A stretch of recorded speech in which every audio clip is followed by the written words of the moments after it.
जय श्री कृष्ण बधा मित्रों ने मारी चेनल रसोईनो करियावरमां आज आपणा बधानुं स्वागत छे। आज हूँ बनावीश गाठियानुं शाक। तेना माटे मैं एक मोटो वाटको गाठिया, एक वाटकी जेटला टमेटा लीधा छे अने बधा ज मसाला लीधा छे अने 1.5 चमची जेटલું ખાંડેલું મરચું લીધું છે। હવે તેનો વઘાર કરવા માટે હું કડાઈમાં 3 પાવડા જેટલું તેલ નાખીશ। 3 પાવડા તેલ નાખીશ।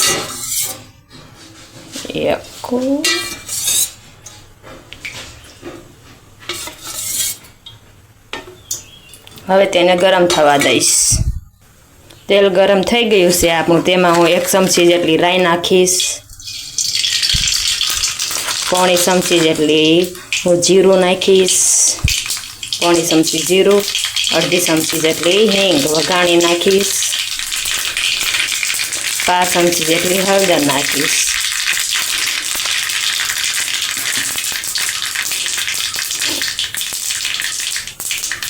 આપણી રાઈ તડતડ થઈ ગઈ છે તો હું તેમાં હવે ટમેટા નાખીશ।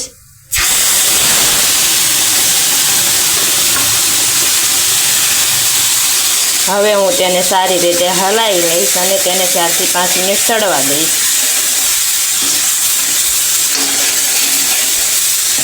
તેમાં હું 1/4 ચમચી જેટલું મીઠું નાખીશ, कारण 1/4 चमची ज नाखीश, वधारे हूँ पछी साखीने नाखीश स्वाद अनुसार, केम के गाठियामां मीठुं होय छे एटले आपणे बहु वधारे नथी नाखवानुं, नहीं तो खारुं थई जशे शाक।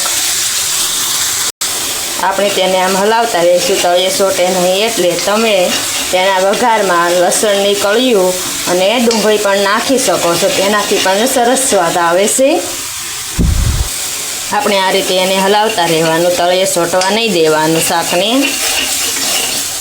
આપણા ટમેટા સડી ગયા છે। હવે આપણે તેમાં 1.5 ચમચી જેટલું ખાંડેલું લસણવાળું મરચું નાખી દઈશું। તમે ખાંડેલું લસણવાળું મરચું ન હોય તો કોરી ચટણી પણ નાખી શકો છો।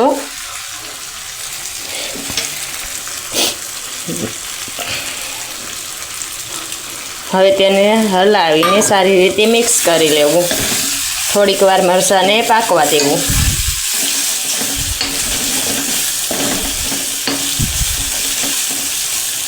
આ રીતે હલાવવાનું, તળિયે ન સોટે તેનું ખાસ ધ્યાન રાખવું।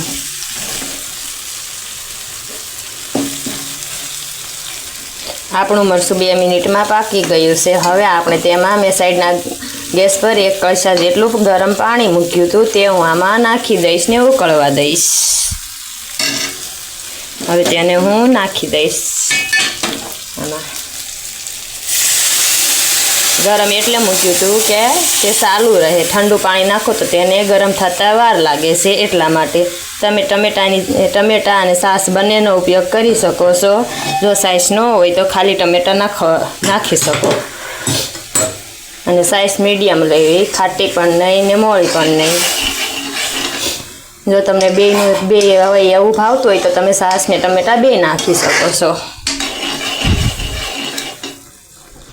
મેં તેમાં 1/4 લીટર જેટલું પાણી નાખ્યું છે, કારણ તેને ગરમ થઈને ઉકળવા દઈશું, સારી રીતે પાકવા દઈશું।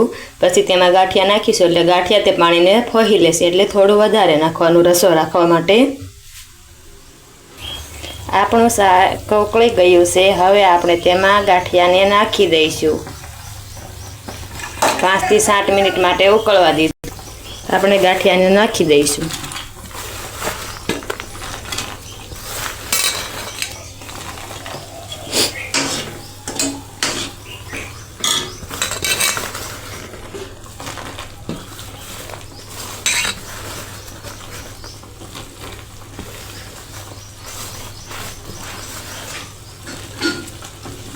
આ રીતે તેમાં મીડિયમ રહે તેમ નાખવું। ગાંઠિયા તેમાં પાણી શોષી લેશે એટલે તેમાં થોડોક રસો રહે।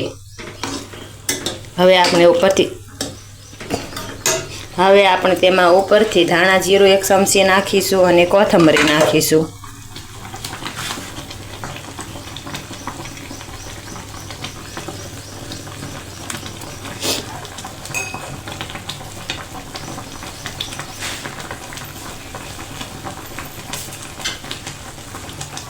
આપણે તેમાં કોથમીરને નાખી દઈશું મોળીને। આપણું ગાંઠિયાનું શાક તૈયાર છે બનીને.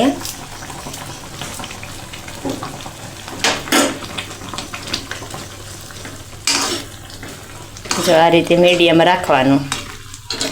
તમે તેમાં ગરમ મસાલો કે પાવભાજીનો મસાલો પણ નાખી શકો છો. હવે આપણે ગેસ બંધ કરીને નીચે ઉતારી લઈશું અને તેને ગરમા ગરમ પીરસી દઈશું. તેમાં હું એક ચપટી જેટલો પાવભાજીનો મસાલો નાખું છું.